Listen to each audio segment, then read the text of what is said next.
You're watching EAC News. Thank you for joining us. Prime Minister Hun Sen ordered the Ministry of Labor and Phnom Penh Capital Administration to provide between 300 and 350 free buses to transport workers to their hometowns to ease the voting process and promote the general election on July 23rd. In an audio message posted to his Telegram yesterday, the Prime Minister said that providing buses for workers is not a bribe or an exchange for votes, but an effort to make voting fair and accessible to reduce traffic around Election Day. He said the number of buses will be proportionate to the number of workers from any given province. He wrote, quote, "I would like to make it clear that this transport is done without discrimination of any political party. It is not a bid for more votes. We will transport people of any political party without discrimination. We do not care who they are voting for," end quote. He added that the buses will depart from the provinces on July 22nd and will return workers on July 24th. The 7th National Assembly election will be held on July 23, 2023.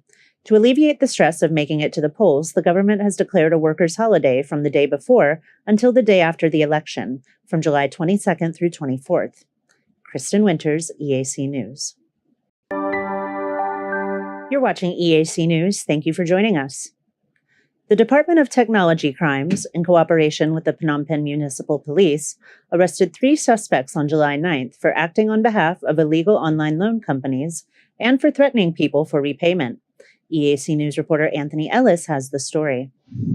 After questioning, the 3 suspects confessed that they had worked as agents for an online lending company and that they had acted as lobbyists and borrowers for the lenders, threatening those who did not pay on time. The investigation found that the loan companies were unlicensed and did not seek permission from the National Bank of Cambodia. The department sent the 3 suspects to the Phnom Penh Municipal Court for legal action on the morning of July 11th and continued to search for ringleaders and accomplices in the scam. An agreement between the General Commissioner of the National Police and the National Bank of Cambodia was announced in January, which decided upon strict legal action against providers of legal loans and all forms of advertising relative to the provision of unauthorized financial services. The joint statement also advised people to avoid borrowing money from informal financial services providers without the permission of the National Bank and to help the relevant authorities to take legal action in a timely manner. Anthony Ellis, EAC News. You're watching EAC News. Thank you for joining us. A recent report recorded nearly 1,600 traffic accidents in the first 6 months of 2023, resulting in 756 deaths and 2,072 injuries, of which 1,332 were serious injuries. More than half of the accidents occurred at night. According to the report of the Traffic Police and Public Order Department of the National Police, the leading causes of accidents was speeding at 39%, followed by 25% for not respecting others' right-of-way, 4% for drunk driving, 3% for drowsiness, and 1% of accidents being weather-related. Among the fatalities, 81% were motorcyclists, and 73% of those were not wearing helmets. Most of the accidents occurred in Phnom Penh, followed by Sihanoukville and Pursat. When compared to the same time last year, traffic accidents are down 4%, while the number of fatalities is down 20%, and the number of injuries is down 7%. In the first half of 2022, there were 1,609 traffic accidents, resulting in 942 deaths and over 2,000 injuries. According to the report, 143 accidents occurred on the new Phnom Penh-Sihanoukville Expressway in the first half of the year, damaging 148 vehicles, killing 3 people, and injuring 44. Kristen Winters, EAC News. The Ministry of Labor and Vocational Training announced the launch of the 3rd Occupational Safety and Health Master Plan for 2023 to 27 yesterday under the chairmanship of Minister of Labor It Sam Hang. The plan covers workers who produce textiles, garments, footwear, bags, and travel products, as well as industries such as agriculture and construction. EAC News reporter Anthony Ellis has more. President of the Union Federation of Labour Rights, Sam Soon, said that mainstreaming occupation safety and health in general education and vocational training programs can build a safer and healthier future for the next generation of skilled workers. Sam Soon stated that his union is committed to working with the Ministry of Labour and Vocational Training. the International Labour Organization, and other partners to implement the latest Occupational Safety and Health Minister plan.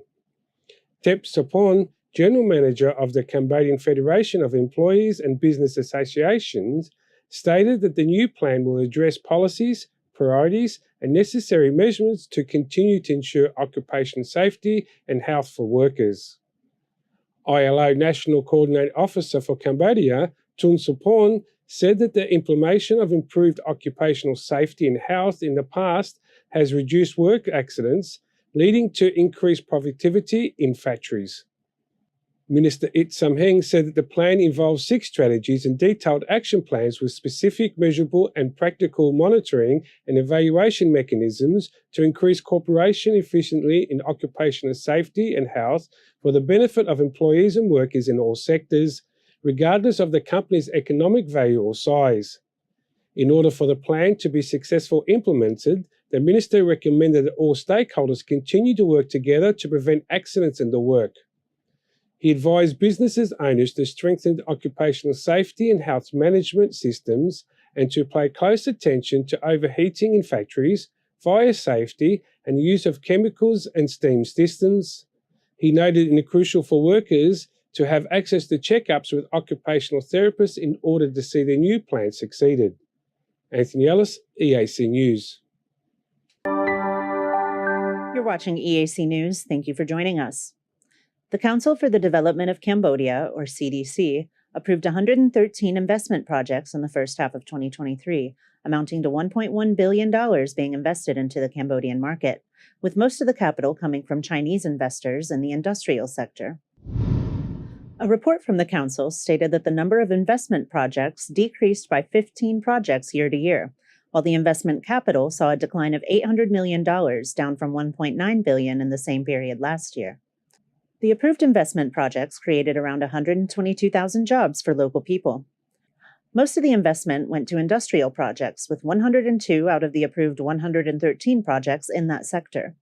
Additionally, 7 projects pertained to agriculture and agro-industry, 3 were in the tourism sector, and 1 was an infrastructure development project.